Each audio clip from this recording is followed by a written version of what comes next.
आज मैं लाया हूँ आपके लिए पंचायत राज का अनुच्छेद 243, जिसमें आपको जितने भी आर्टिकल दे रखे हैं उनको हम ट्रिक से याद करेंगे। अगर आपने वीडियो एक बार ध्यान से सुन लिया या देख लिया तो आपका एग्जाम में कभी भी क्वेश्चन गलत नहीं होगा, ये मेरी गारंटी है। तो आपको वीडियो पूरा ध्यान से देखना है, ठीक है? तो चलो शुरू करते हैं। सबसे पहले आता है यहाँ पर अनुच्छेद 243। इसमें दे रखा है ग्राम पंचायत की परिभाषा। तो अपन इसको तो नॉर्मली याद रख सकते हैं। तो क्या है, 243 में ग्राम पंचायत की परिभाषा दे रखा है और सबसे पहले हम किसी भी चीज़ की परिभाषा ही पढ़ते हैं, ठीक है? फिर आता है 243 ए। इसमें दे रखा है ग्राम सभा। तो अपन इसको याद रखेंगे, ए मतलब असेंबली और असेंबली का मतलब ही होता है सभा। तो अपन इसको इस प्रकार याद रख सकते हैं। तो ए में क्या हो जाएगा, ग्राम सभा। फिर आता है अनुच्छेद 243 बी।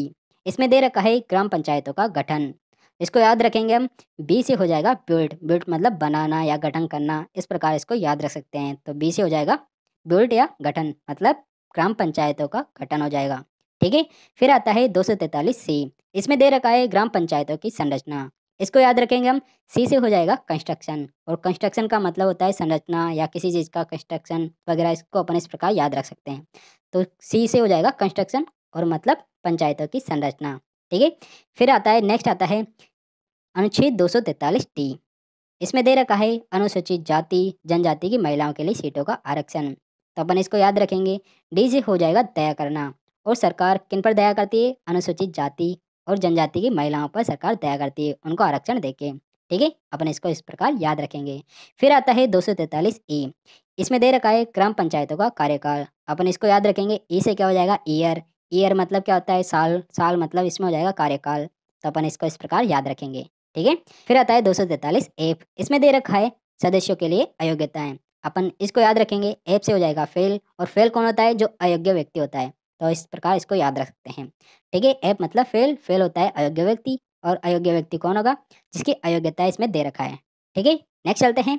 नेक्स्ट आता है फिर 243 जी। इसमें दे रखा है पंचायत की शक्तियाँ, प्राधिकरण और उत्तरदायित्व। अपन इसको याद रखेंगे, जी से हो जाएगा जीनियस। और जीनियस लोग हमेशा उनके पास ही शक्तियाँ होती है, वो कुछ भी कर सकते हैं। जीनियस मतलब इसको इस प्रकार याद रख सकते हैं, ठीक है? फिर आता है 243 एच।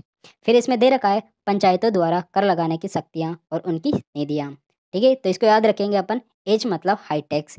टैक्स से हो जाएगा कर। तो इसको अपन इस प्रकार याद रखते हैं कि इसमें टैक्स की बात कर रहे हैं, तो मतलब पंचायतों द्वारा कर लगाने की शक्तियाँ, हाई टैक्स वसूल के मतलब उनकी शक्तियाँ दिखाना चाह रहे हैं। इसको इस प्रकार याद रखेंगे, ठीक है? फिर आता है 243 आई। इसमें दे रखा है वित्तीय स्थिति के पुनर्लोकन के लिए वित्त आयोग का गठन, ठीक है? तो इसको याद रखेंगे अपन, आई से हो जाएगा इनकम। और इनकम, सरकार के इनकम का कोई भी ब्यौरा रखती है तो कौन रखता है, वित्त आयोग, ठीक है? तो इस प्रकार इसको याद रखेंगे, आई से हो जाएगा इनकम। इनकम मतलब वित्त आयोग। फिर नेक्स्ट चलते हैं। फिर हमारे पास नेक्स्ट आता है 243 जे। इसमें दे रखा है पंचायतों की लेखाओं की संपरीक्षा।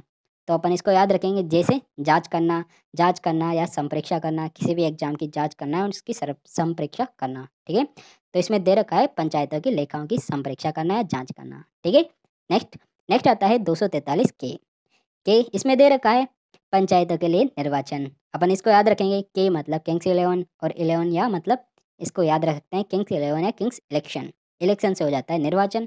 आप गारंटी मानिए, आप अगर ये वीडियो ध्यान से सुन रहे होंगे तो आपको पक्का याद हो चुके हैं, ठीक है? तो अपन नेक्स्ट चलते हैं 243 एल।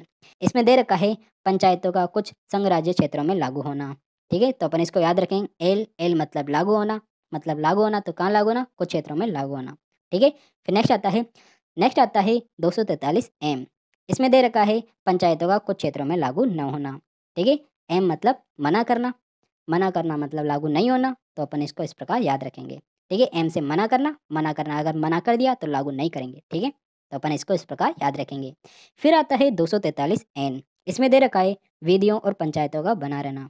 तो अपन इसको याद रखेंगे, एन एल मतलब निरंतर बने रहना। अपन इसको इस प्रकार याद रखेंगे, मतलब पंचायतों का निरंतर बने रहना, ठीक है? फिर आता है नेक्स्ट 243 ओ। इसमें दे रखा है निर्वाचन संबंधी मामलों में न्यायालय के हस्तक्षेप का वर्णन दे रखा है। तो इसको अपन इस प्रकार याद रखेंगे, ओ से हो जाएगा ऑब्जेक्शन। मतलब न्यायालय किसी भी निर्वाचन संबंधी मामलों में कोई भी हस्तक्षेप नहीं करेगा, ऐसा दे रखा है, ठीक है? नेक्स्ट अपन इन सबका रिवीजन करते हैं एक बार। तो सबसे पहले 243 ए। ए मतलब असेंबली। असेंबली मतलब ग्राम सभा, ठीक है? बी से हो जाएगा बिल्ड। बिल्ड मतलब ग्राम पंचायतों का गठन, ठीक है? सी से हो जाएगा कंस्ट्रक्शन। कंस्ट्रक्शन करना मतलब ग्राम पंचायतों की संरचना हो जाएगा। फिर आता है डी। डी से दया करना। दया किस पर करती है, अनुसूचित जाति और जनजाति की महिलाओं पर सरकार उनको आरक्षण देकर दया करती है, ठीक है? फिर आता है ई। ई से हो जाएगा ईयर, ईयर से क्या हो जाएगा पंचायतों का कार्यकाल। ठीक है, फिर आता है एफ, एफ मतलब फेल, फेल कौन होता है अयोग्य व्यक्ति, मतलब इसमें दे रखा है योग्यताएं। ठीक है, फिर आता है जी, जी से हो जाएगा जीनियस, जीनियस व्यक्तियों के पास ही हमेशा शक्तियाँ होती है, मतलब पंचायत राज की शक्तियाँ दे रखी है इसमें। फिर आ जाता है एच, एच मतलब हाई टैक्स, मतलब हाई टैक्स, टैक्स की बात कर रहा है तो पंचायत के करों की बात कर रहे हैं इसके अंदर। ठीक है, फिर आता है आई, आई से हो जाएगा इनकम, इनकम किसके पास रहती है विधायक के पास। ठीक है, फिर आ जाएगा जे, जे मतलब जांच करना, और जांच कौन करता है पंचायतों की लेखाओं की संपरीक्षा या जांच करना हो जाएगा। ठीक है, फिर आता है के से किंग्स इलेवन या इलेक्शन, इलेक्शन मतलब निर्वाचन, के का मतलब क्या हो जाएगा निर्वाचन, किंग्स इलेवन या इलेक्शन निर्वाचन हो जाएगा। फिर आता है एल, एल से हो जाएगा लागू करना, मतलब पंचायतों का कुछ क्षेत्रों में लागू करना। ठीक है, फिर आता है एम, एम से हो जाएगा मना करना, मतलब पंचायतों का कुछ क्षेत्रों में लागू नहीं करना। ठीक है, फिर आ जाता है एन, एन से निरंतर बने रहना, मतलब विधि और पंचायतों का निरंतर बने रहना, इसको इस प्रकार याद रखेंगे। ठीक है, फिर आता है 243 ओ, ओ मतलब ऑब्जेक्शन, और ऑब्जेक्शन का मतलब निर्वाचन संबंधी मामलों में न्यायालय कोई भी हस्तक्षेप नहीं करेगा। ठीक है, तो अपन इन सबको इस प्रकार याद रखेंगे। ठीक है, बाकी के आर्टिकल हम नेक्स्ट वीडियो में देखेंगे। ठीक है, अगर आपको ये वीडियो अच्छा लगता है तो वीडियो को लाइक करें, चैनल को सब्सक्राइब करें और अपने दोस्तों के साथ शेयर करें। थैंक यू गाइस, मिलते हैं एक और नए वीडियो के साथ।